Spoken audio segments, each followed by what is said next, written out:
Moderates tomorrow night at 10 Eastern, only on CNN. The very real possibility of yet another shutdown is a major worry for federal employees. In fact, some workers who were forced to work without pay are back on the job, but still waiting to get their full back pay. My next guest, Alfreda Dennis Boyer, just received her full back pay last week, nearly 2 weeks after the shutdown ended. She works as USDA meat inspector. So, Alfreda, thank you so much for being with me. You're welcome.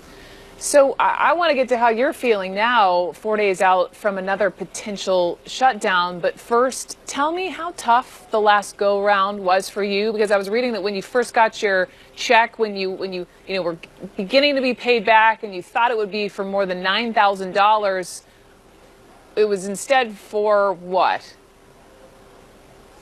Well, the $250 was a surprise. I didn't know what was going on, and then later on, when I did some research, I did find out that that was a bonus, sort of, for coming to work during the shutdown, in order to keep the companies in business to perform their inspections for them. So it was a bonus of appreciation for coming to work and allowing the companies to continue to process products. Were you feeling appreciated, Alfreda?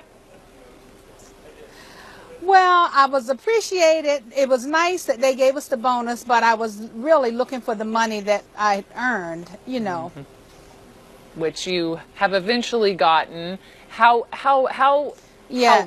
How rough, how angry, how sad? I mean, run me through the emotions you felt during that shutdown, and how you're preparing for it to potentially happen all over again. Well, in my case, I was not suffering too bad, because I pretty much, I was in a comfortable place. But it's just the fact that, the money that I worked for was not being readily paid. But now that there's a possibility of another shutdown, I've tried to plan so whatever bill I do need to pay, I'm in a good position where I can withstand. But I worry about a lot of my younger colleagues that, are in situations where they are a little tightly squeezed, My concern is for those that are not, in a position to be prepared as well. Can you talk to me a little bit about those younger colleagues and what worries you the most, as they perhaps aren't as in a comfortable spot as you are? I mean, where are they most nervous? Well, we have a lot of younger inspectors who have young families. They have daycare, they have mortgages, car payments, utilities and expenses. And you have a lot of single parent families. And when you have that kind of pressure on people, everything is budgeted out, and you have every penny accounted for. And when you miss a paycheck, it's harder for people that are, young and starting out. Now, you have a lot of people that are a little better off in their situation as far as, with their bills versus their income.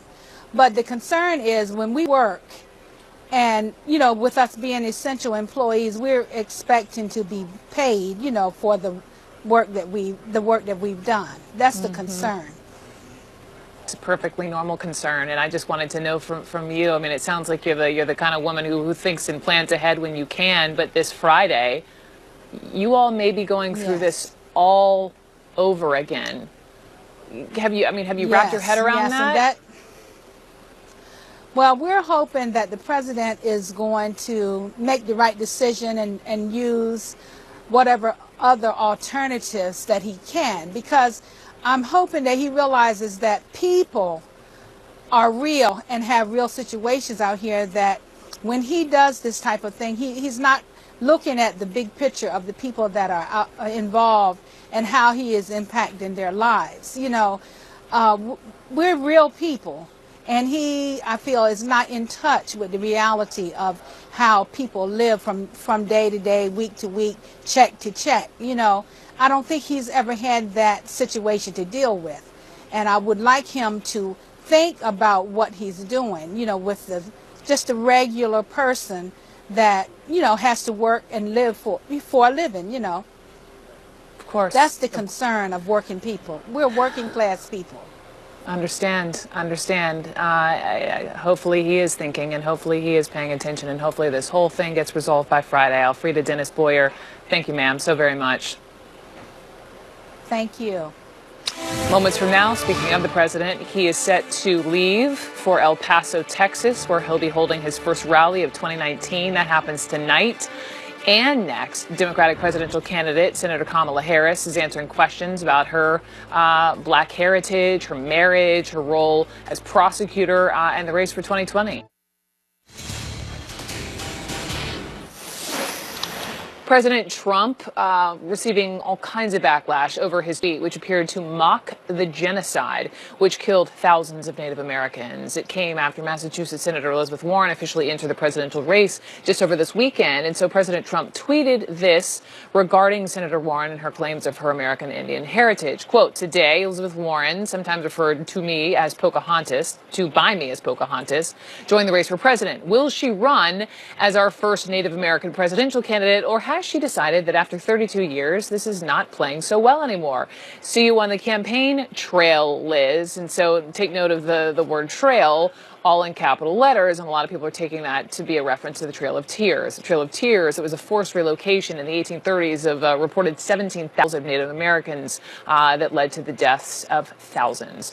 Donald Trump Jr. then posted his father's trail tweet on Instagram, adding the quote, savage, love my president. CNN presidential historian Douglas Brinkley is a history professor at Rice University. So, Doug, Trail of Tears, extraordinarily dark period of history in this country. So, first of all, just how stinging must this be for so many Native Americans to see this tweet?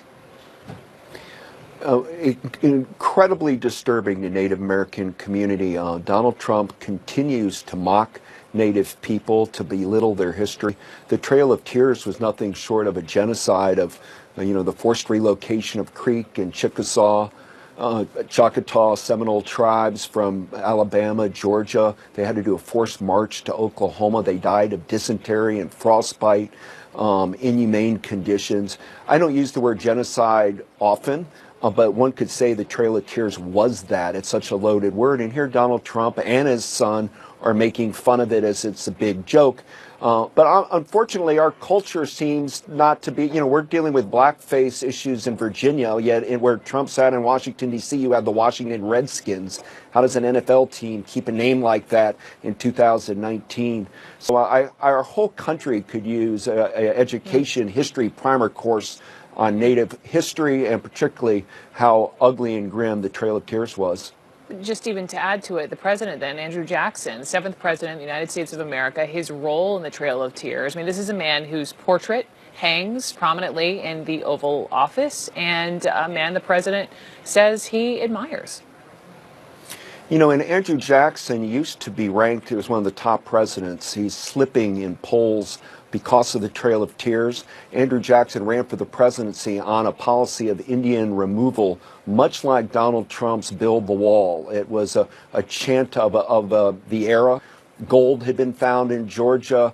White Americans wanted the gold. They worked to remove Indians from their ancestral lands. There have been a lot of court cases and the like with it. Thankfully, we have the National Park Service, which now has a Trail of Tears heritage site. So Americans can go visit and actually do a trip like you could along the Lewis and Clark Trail out west to really understand how awful the Trail of Tears was, and to try to encourage the teaching of Native American history in our public schools more. We're all guilty of kind of overlooking our original Americans, our first peoples. No, it's wonderful that now exists. I do want to point out one other piece of this, or another side of this. This is a sentiment out there from a lot of conservatives, just casting doubt that the president was specifically talking about the Trail of Tears. This is what Britt Hume tweeted, quote, yes, because Trump is noted for his knowledge of 19th century American history vis-a-vis the native population. Geez. I mean, when you saw Trump's tweet, do you think the president thought of the Trail of Tears? when he sent that out? I can't be in his mind, but it was deeply insensitive. And when you have the word savage put right away from his son, it certainly leaves that impression. His demonizing of Elizabeth Warren as Pocahontas constantly. We had Navajo code breakers in the White House, and he was doing the whole Pocahontas trope, racist stereotyping of Native people.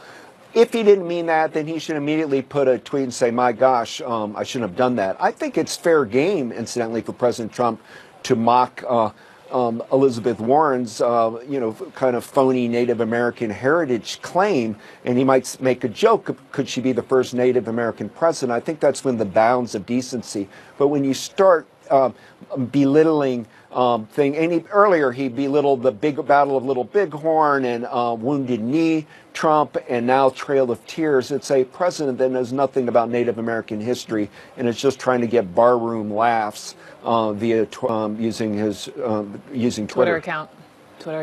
Douglas Brinkley, thank you very much. Thank you. Coming up next, tax return season. Many Americans are going to get quite the shock here. Refunds smaller than years past, despite the president promising that his tax cut would help the middle class.